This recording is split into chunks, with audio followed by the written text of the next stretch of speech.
Nous sommes chez Eurodiesel et nous sommes spécialisés dans les systèmes d'alimentation électrique sans coupure. Nos systèmes sont très différents de ce que l'on connaît par ailleurs, par exemple en ce qui concerne les groupes électrogènes.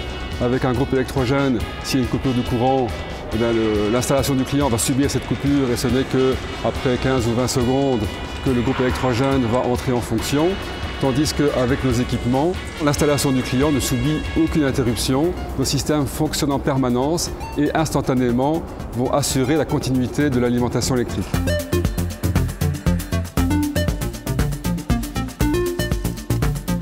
Nos clients, ce sont des institutions ou des sociétés qui disposent d'installations sensibles pour lesquelles une moindre perturbation électrique aurait des conséquences inacceptables. Par exemple, des hôpitaux, des aéroports, des usines de production dans des secteurs très pointus comme l'industrie pharmaceutique, l'industrie des semi-conducteurs.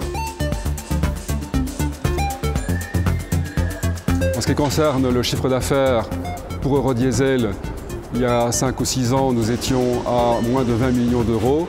Nous sommes aujourd'hui à 45 millions d'euros de chiffre d'affaires. Au plan consolidé, donc avec nos filiales, nous étions à environ 25 millions et nous sommes aujourd'hui à 70 millions d'euros. Cette croissance, nous la devons d'abord à notre technologie qui est vraiment très performante et originale. C'est une technologie dans laquelle nous investissons de manière continue, de manière à être certain de toujours offrir les solutions les plus performantes à nos clients. Mais nous avons vraiment donné un coup d'accélérateur à notre développement en veillant à être présents à l'étranger dans les pays les plus importants. Les perspectives de développement sont excellentes.